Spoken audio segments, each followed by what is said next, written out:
What's up guys, it's Tommy here and welcome to a brand new Liverpool transfer news video. And Upamecano is today's topic because RB Leipzig admit that they will continue to sell their best players, and Upamecano has been linked to Liverpool for many months. And in this video we will talk about what Leipzig CEO said about their transfer strategy, and they are very likely to sell one of their top stars in the January transfer window and some top stars in the summer. And I think he's specifically referring to Upamecano because many English clubs have been circling around him like sharks in water, and I think Upamecano is a top target for many English clubs. And this is basically an open invite to the English Premier League clubs to buy one of their top talents, Upamecano, from the Leipzig CEO. So we will talk about that, and we will also talk about Liverpool's transfer strategy, Wijnaldum's contract situation in this January transfer window, and many more. So if you enjoy these transfer updates and Liverpool news updates, please leave a like, it helps me out and supports the channel. Subscribe if you are new around here, turn on the bell notifications so you never miss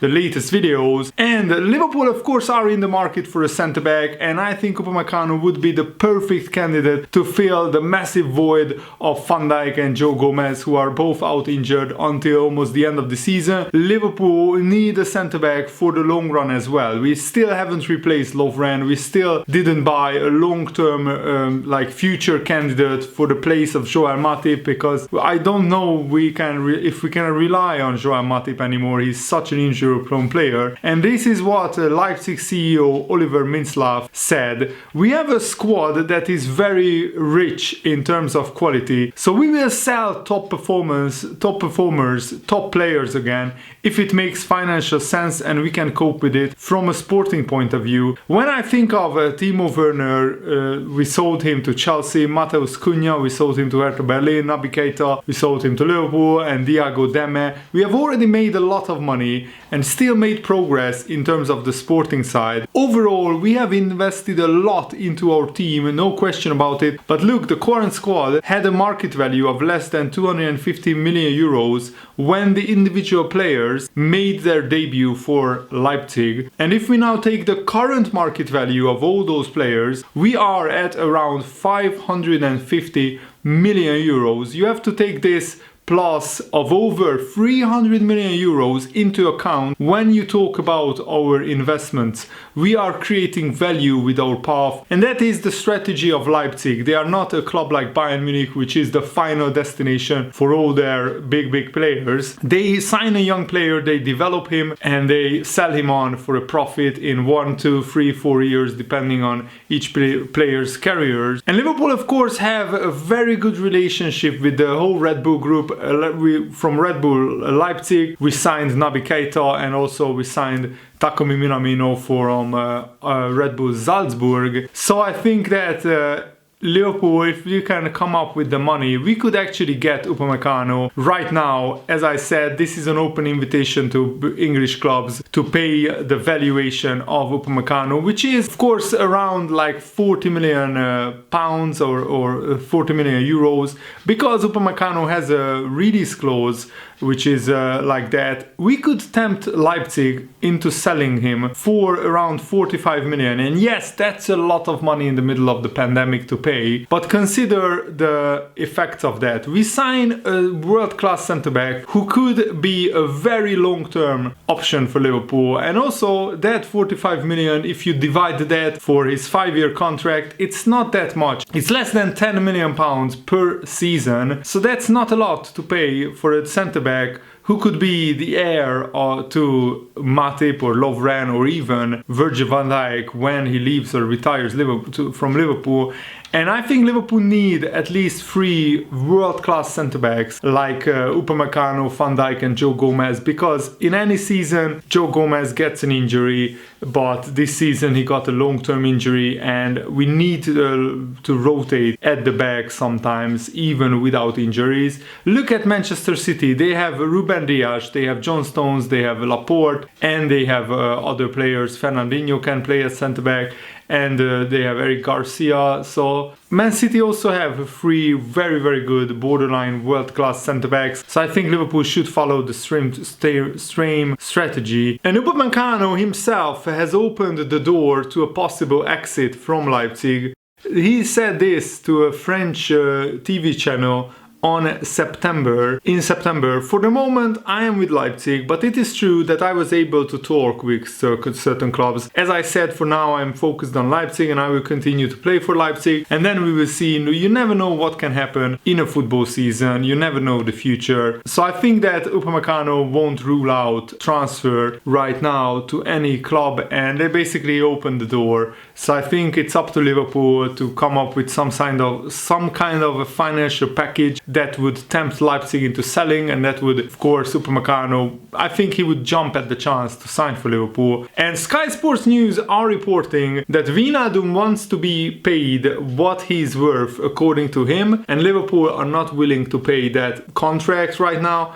Jurgen Klopp has to be very diplomatic. Kave Soleko, a Sky Sports news reporter, said on a transfer show, he's not going to start telling us exactly what is happening with negotiations, Jurgen Klopp. What we do know is Wijnaldum wants to stay, and Klopp also wants him to stay, but he's at the stage of his career where his contract runs out this summer, and he knows big clubs in Italy and Barcelona are after him, and Liverpool also have to be careful in this economic climate when handing out contracts to players. What we are being told is a contract has been put in front of Wijnaldum. He has not signed it yet. He does not have to sign it. He is keeping his options open. But reading between the lines, Klopp wants him to stay. But as far as Wijnaldum is concerned, he needs to be paid what he believes he's worth. And that's Wijnaldum's right to reject or to keep his options open. I think he wants to see what happens at Barcelona. Last night, Barcelona won 4-0 against Granada, but they are still way, way off, like 13 points off from Atletico Madrid if Atletico Madrid win their games in hand. So they are not likely to win the title. Will Ronald Koeman keep his job? If he does, I think Wijnaldum goes to Barcelona. But if he doesn't, if Koeman is sacked from Barcelona at the end of the season, I think Wijnaldum might just stay at Liverpool and sign that contract. He could even sign that contract in the summer or maybe during the season in May. I think his contract expires in June, and if the offer is still on the table, he can still sign that contract extension in May. So it's I think a very interesting situation. And Emil Heskey also commented on this Wijnaldum contract situation. He said, I would love Wijnaldum to stay at Liverpool. If he does go, do you think Liverpool don't have a replacement or replacements in mind? He's going to be 31 in November. So he's probably the wrong side of what everyone classes as being on the off. For Liverpool, it's about trying to get the best deal for them. It's a negotiation. If you are that far apart,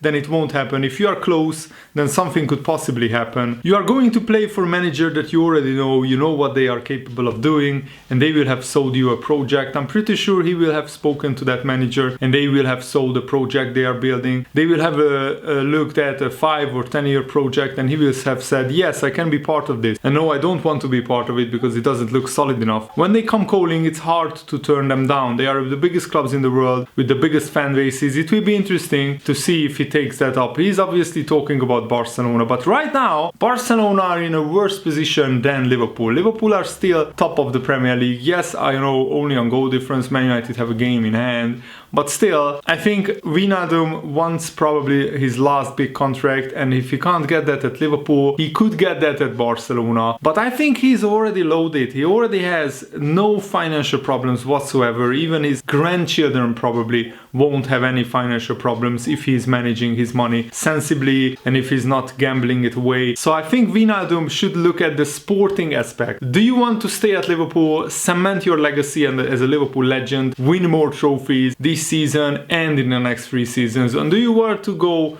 to Barcelona, maybe not win as many trophies, maybe be part of a rebuilding job after Lionel Messi, because Messi could leave Barcelona in the summer? Do you really want to be part of that rebuilding Barcelona where there is no guarantee that Barcelona will be challenging for the Champions League, the La Liga title next season without Messi? So yeah, it's a very interesting conundrum for Wijnaldum. Something that I'm sure he will think through during the season. And I think Michael Owen articulated what every one of us feels when we watched Thiago play football. He said this fella Thiago just makes me want to watch football 24 hours a day. The way he looks around, the way he gives it to the eyes, there's nobody in the Premier League, nobody that plays like him. He's playing a different type of game than everyone else. His disguise on passes is unbelievable. And yes, I think Michael Owen just described what it is like to feel, to watch Thiago play. It's a pure joy, and I love that player, absolutely. And Steve Nicol also said something that many Liverpool fans already know, that Trent Alexander-Arnold definitely has to improve defensively, no question. He said this: I think going forward, the recent games, it's been difficult for Trent. He normally has space to put the ball in, but because of the way the opposition has played, he's put the ball into a box that's full of two teams, basically 14 players. That makes it tough for him going forward, no question. Defensively he has to improve a ton. And Jurgen Klopp also said, when he was asked questions about Trent, that's normal if you play football in public and have people used to the level Trent showed over the last 3 or 4 years since he started playing with us, pretty much. Then that's normal. There are expectations for this season if you want, but he had good games as well, absolutely, and helped us a lot at different moments. The reason is he was out for a while with early COVID and had an injury that didn't help. He had no preseason really. After, with the quality he has and the situation we were in, he played pretty early. I think he's now getting there. Just physically he's fine. He just has to find his top shape again, and that will happen rather sooner than later. And that's true to quite a few Liverpool players, but I really hope that this morale boosting second half against Aston Villa's reserve side, where Salah and Mane both scored, and Wijnaldum as well, hopefully that will give that boost, and that will hopefully switch Liverpool into top gear. We need to hit top form against Manchester United and then go on a run of wins if we want to win the title, because Man City will go on an 8 or 9 game winning streak, I believe. And Nico Williams said that we haven't won the FA Cup in a long time at Liverpool, so this is a trophy that Liverpool wants to win this season. He said, I think the more rounds we go through the FA Cup, then hopefully the more time I can get. The FA Cup is not a cup we have done that well in, so I think this year we are looking forward to pushing on and to get to the final and hopefully win it. It's always good to score goals, and that just gives the lads who score the confidence to go and do that in the next game and keep adding them goals in the chart. The more clinical they are, the more goals they are going to get. So it was good for the lads. And also Williams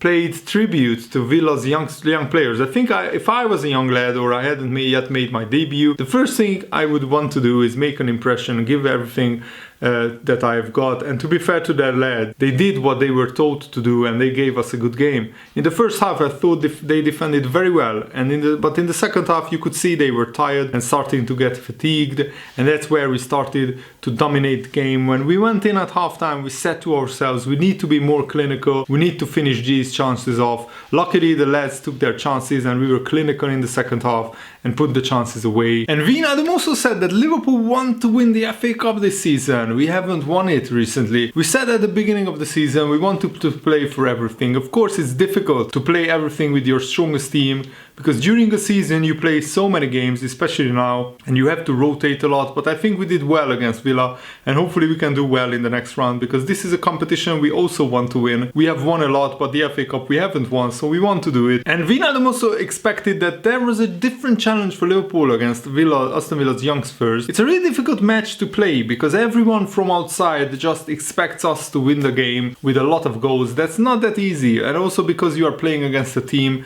that has nothing to lose and are just going to give it everything. They have to make it as difficult as possible for us. We are aware we played against an under-23 side, but it is a difficult one. I think everyone in our team preferred to play their first team, but because of the circumstances it was not possible. You know, these things can happen. I think it was more the case that we didn't create a lot of chances than scoring goals, but I think everyone is used to us scoring a lot of goals and used to us creating a lot of chances. But football is changing, teams are changing, teams are getting better, teams are analyzing us there, so they know our strengths and they have a game plan. We just have to make sure that even if they have a game plan, we are still able to create chances, so those things can happen. everyone is used to seeing us creating a lot of chances and scoring a lot of goals, especially also because against Crystal Palace we scored 7 goals, so it's quite normal for people. But we don't play against teams who are bad. We play against teams who are good, and like I said, they analyze us, and it's even more difficult than the years before. So those things just happen, and we have just got to make sure we can change the game. And he also said that Liverpool stayed calm at halftime after Barry's equalizer.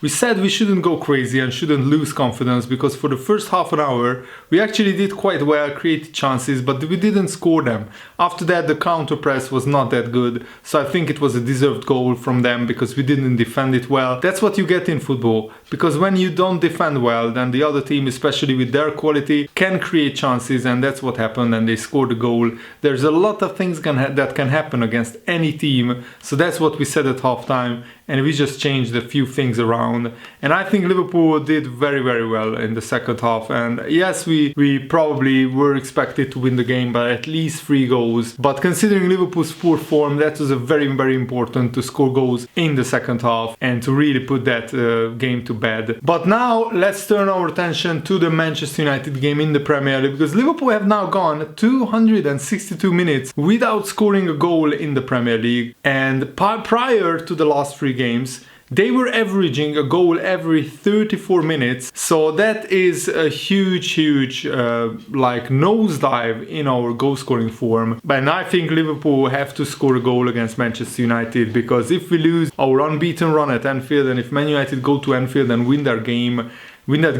that would give them so much confidence in the title race. And Liverpool absolutely have to win, I think, against Man United. We need to get back on track. We can't let Manchester City or even Man United open up a gap between them and Liverpool at the top of the table. So I think now Liverpool have the perfect 9 days preparation for the Man United game, so Liverpool can really prepare properly for that one, and I'm really excited, really looking forward to that game. I think it's next Sunday. Thanks for watching, guys. Hope you enjoyed this video. Have a nice day. See you later. Goodbye.